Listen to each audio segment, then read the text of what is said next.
So we've already reviewed this, the BLUETTI AC70, but we've also reviewed this,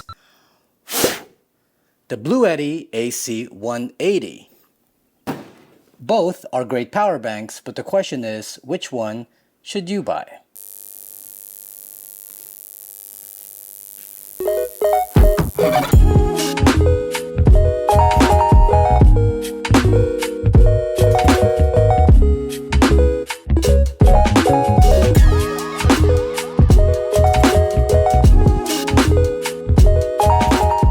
So one of the questions I've gotten quite often when I review these two power banks is, which one of these would I recommend? And that's a pretty hard question to answer simply because everybody's needs are different. So I figured today we'll go over these two power banks, just go over some of the key features, the capacities, that type of thing to hopefully help you make up your mind on which one to buy. I would urge you to watch the individual reviews I've done on each of these. I'll put that in the description below or on the end cards of this video so you can check those out. But if you just want kind of an overall view, that's what we're going to do today. And as you're about to see, the answer is not always that easy. Let's start out with the obvious, which is the physical form factor of both of these units.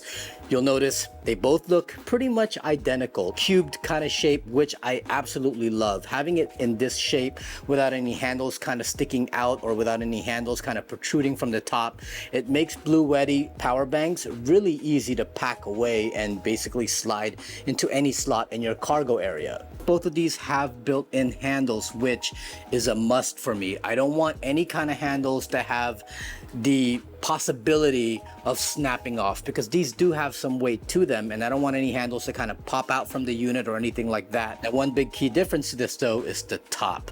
The top of the AC70, there's nothing there, just some verbiage. But the top of the AC180 has wireless charging. I love this feature that I wish they would just put it on all of their power banks. Now, neither of these units have a light, which has never been important to me. I have tons of lanterns. I have so much lighting at camp that I don't really need it to come from my power bank. So that's up to you if that's something that's important. Upper left corner is your DC PV input. So if you're charging this back up with a 12-volt socket, that's where it would go. The AC180 has a different port though than the AC70.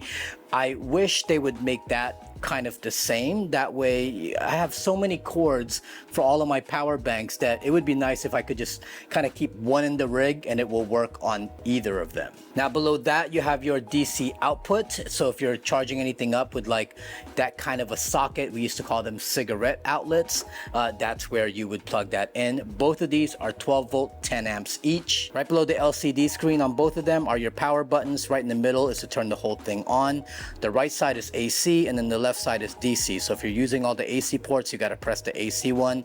And if you're using the DC, you press the DC one. Now below the power buttons, you have your DC outputs. On the AC180, you have 4 USB-A's and 1 USB-C.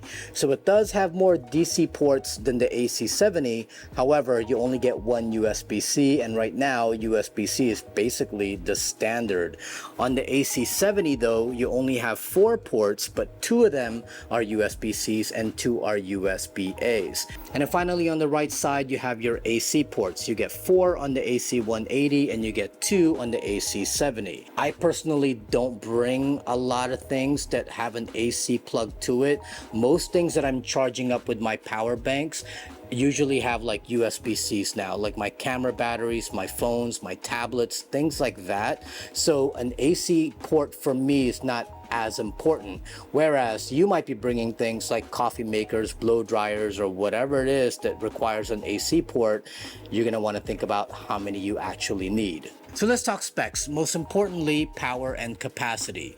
The AC180, this delivers 1,800 watts with 2,700 watts in power lifting mode. And what power lifting mode is basically it allows this unit to run some of the higher wattage items a little bit more efficiently. Space heaters, hair dryers, electric kettles, electric blankets. It basically boosts the power up a little bit to be able to run those things with no problem. Now the AC70, this one is 1,000 watts watts, and powerlifting mode for it is 2000 watts. Now as far as capacity, the AC180 has 1152 watt hours, whereas the AC70 has 768 watt hours. Now I know a lot of you get confused, like what's the difference between watts and watt hours? If you think about it in the sense of a vehicle, watts are basically your horsepower. How much power does your vehicle have?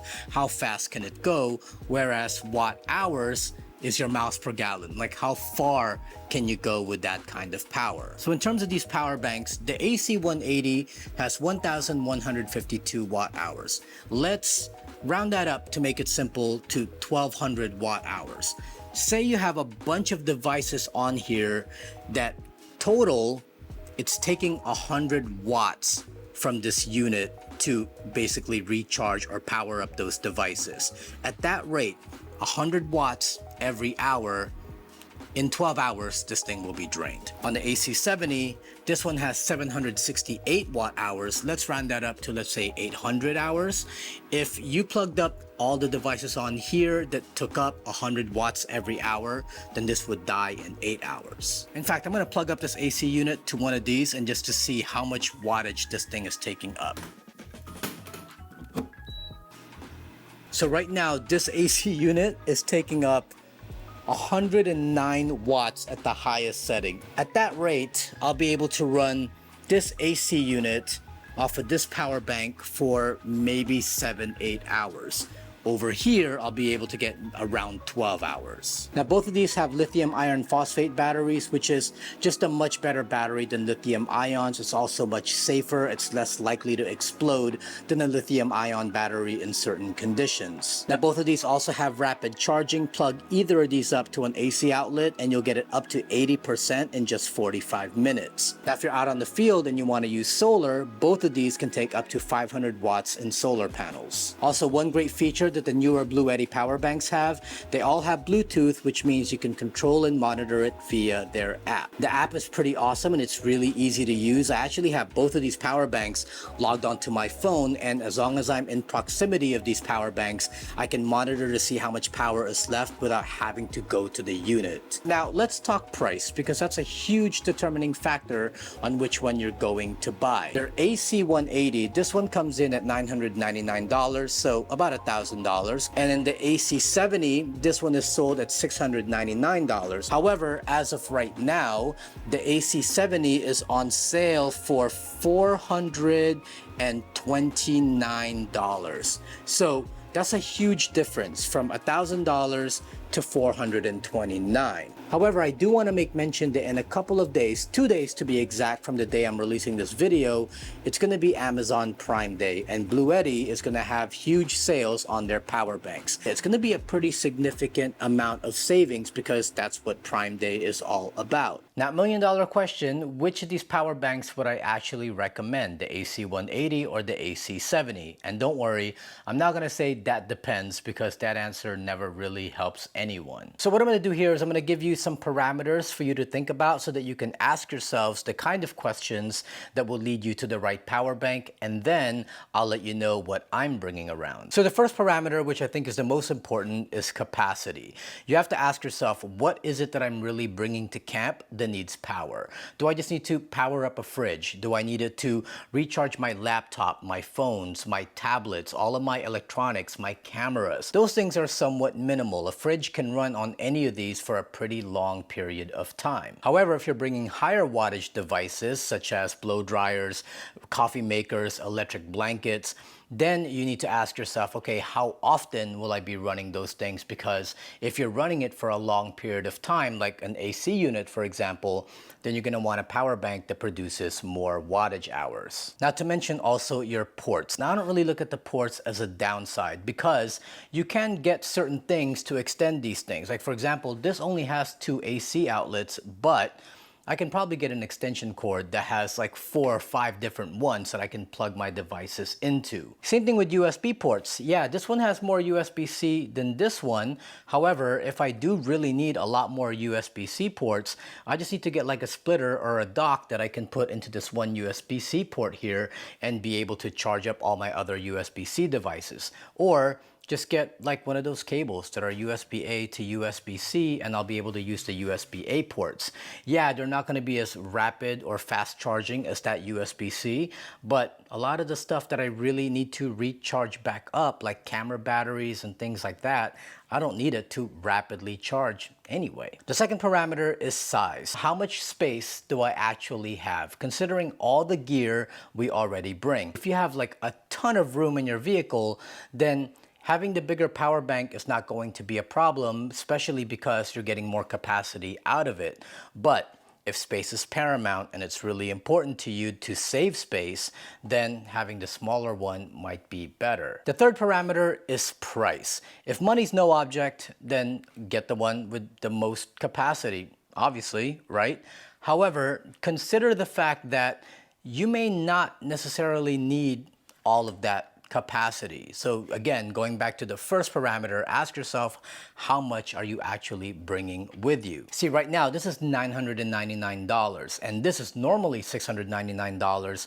However, it's on sale for $425. That's a savings of about $570. So if you don't necessarily need 1152 watt hours and 768 watt hours is enough, then save yourself the money and go with something that has smaller capacity. That being said though, sometimes these go on sale a lot. And if, let's say, the AC180 happens to drop down in price, but the AC70 does not, and it's only like $200 more than this one, then it's worth getting the higher capacity power bank because you're getting more watt hours. So all that into consideration, let me tell you what I've been doing. I found myself going to the AC70 more than the AC180. I bring a lot of gear with me, and the Jeep is not necessarily known for being spacious. And having the size of this, it works out way better than having to bring this along. Now you might say, yeah, but the AC70 is not going to give you as much capacity as the AC180. Why not bring the 180 around?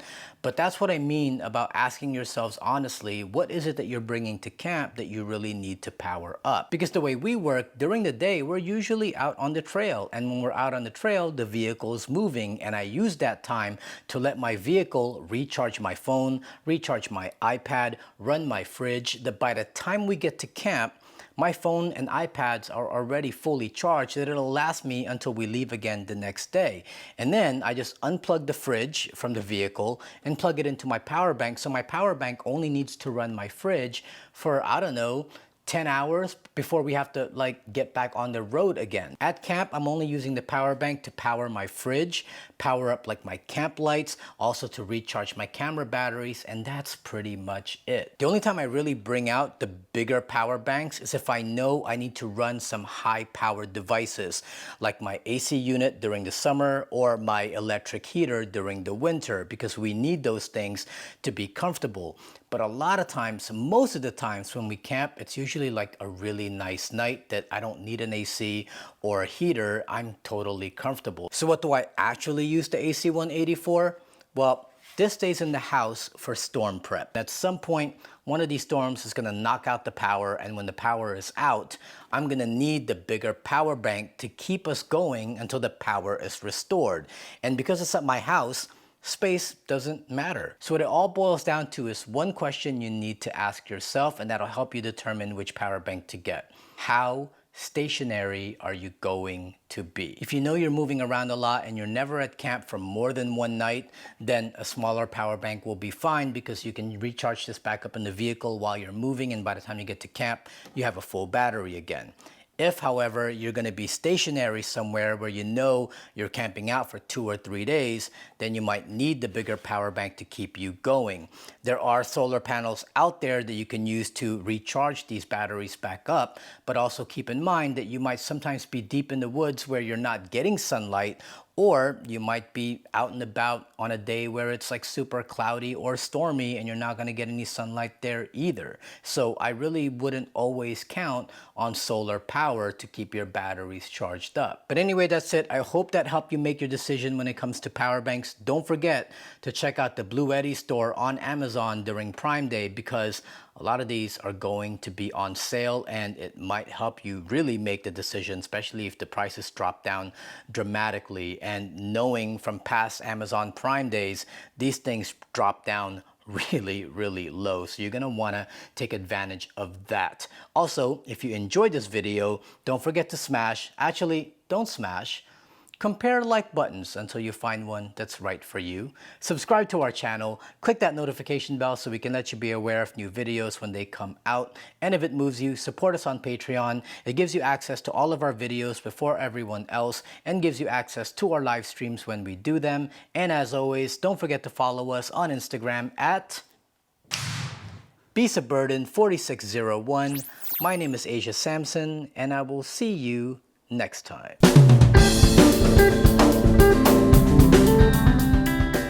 Man, I don't even care if they hear the AC in my video. I cannot be working in this kind of heat.